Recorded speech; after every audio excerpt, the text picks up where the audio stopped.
부모님이 이 척추 압박골절 진단을 받으셨는데 보험금은 받아야겠고 병원에는 모시고 가기가 너무 힘드신가요? 오늘 이 영상 하나로 그 걱정 다 해결해 드리겠습니다.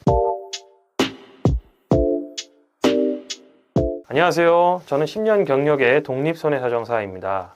지금까지 이 거동이 불가한 고령자분들의 후유장애보험금 청구를 수백 건 이상 도와드렸는데요. 오늘은 특히 많은 분들이 놓치고 계신 부분을 콕 짚어서 말씀을 드릴게요. 부모님이 척추 압박골절 진단을 받으시면 자녀분들 입장에서는 정말 막막하시죠.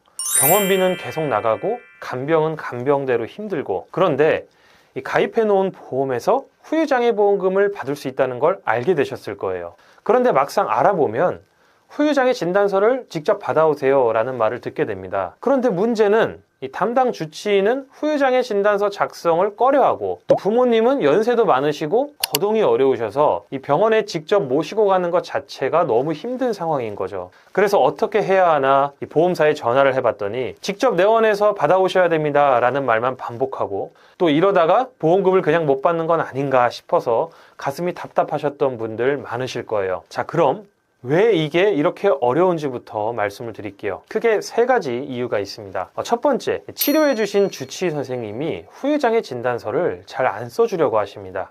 이건 의사 선생님을 탓하는 게 아니에요. 후유장애 진단서는 보험 약관에 맞춰서 굉장히 복잡한 기준으로 작성을 해야 되는데, 이 바쁜 임상 의사분들 입장에서는 이게 상당히 부담스러운 작업이거든요. 그래서 저는 못 씁니다 라고 하시거나, 아니면 써주셔도 환자에게 최대한 유리하게 작성해 주시기가 어렵습니다. 그리고 두 번째, 설령 진단서를 받더라도 그게 끝이 아닙니다. 보험사에서는 자체 의료 자문을 통해 장애 등급을 낮추려 하거든요. 즉, 이 진단서 하나만 달랑 내면 생각보다 훨씬 적은 보험금을 받게 되는 경우가 많습니다. 마지막으로 세 번째, 다른 병원에 내원해서 진단서를 받으려고 해도 부모님이 연세가 고령이신 경우 병원에 직접 내원하시기가 어려워 후유장애 진단 받기를 포기하는 경우가 많다는 점입니다. 그래서 저처럼 독립손해사정사를 선임하면 치료받은 병원이 아닌 다른 병원의 전문의에게 의료감정을 받을 수 있습니다. 환자에게 유리한 의학적 근거를 충분히 갖춰서 보험사와 싸울 수 있는 준비를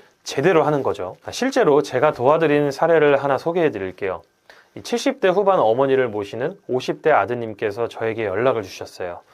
어머니가 집에서 낙상으로 척추 압박골절 진단을 받으셨는데, 이 치료 이후에도 허리 통증이 심해서 거의 누워 계신 상태였고, 거기다가 이제 여러 가지 기저질환을 앓고 계셔서 외출 자체가 너무 힘드신 상황이었죠. 그런데 가입해 두신 보험이 여러 개 있었고 후유장애 보험금이 꽤 큰 금액이었어요. 근데 문제는 부모님이 병원에 직접 가서 진단을 받으실 수가 없다는 거였죠. 저는 이 케이스에서 서류 감정 방식을 활용했습니다.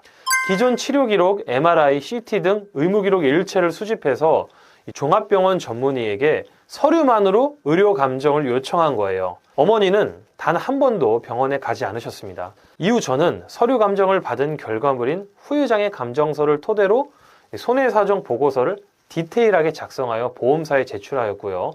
결과적으로 제가 생각한 만큼의 장애지급률을 인정받아 보험금을 수월하게 받으실 수 있었습니다. 아드님께서 이런 방법이 있는 줄을 몰랐다고 하시면서 정말 감사하다고 하셨는데, 저도 그 말이 정말 기억에 남습니다. 그럼 핵심 정리를 해드릴게요. 원칙적으로는 후유장애 진단을 받으려면 환자가 병원에 직접 내원해서 의사를 만나야 됩니다. 이건 보험 약관의 기본 원칙이에요. 하지만 독립손해사정사를 선임하면 달라집니다. 기존에 치료받으며 촬영했던 MRI나 CT, 엑스레이, 그리고 진료기록지, 이 서류들을 가지고 종합병원급 전문의에게 서류 의료감정을 요청할 수 있거든요. 직접 병원에 오지 않아도 영상 자료와 의무기록만으로 이 전문의가 장애 상태를 공식적으로 평가해주는 방식입니다. 그리고 이 과정에서 손해사정사가 하는 역할이 중요합니다. 어떤 서류가 필요한지, 어느 전문의에게 감정을 받아야 유리한지, 이 감정 결과를 어떻게 보험사에 제출해야 되는지, 이 모든 과정을 대신 처리해 드립니다. 자녀분은 서류 수집만 도와주시면 나머지는 저희가 다 알아서 합니다.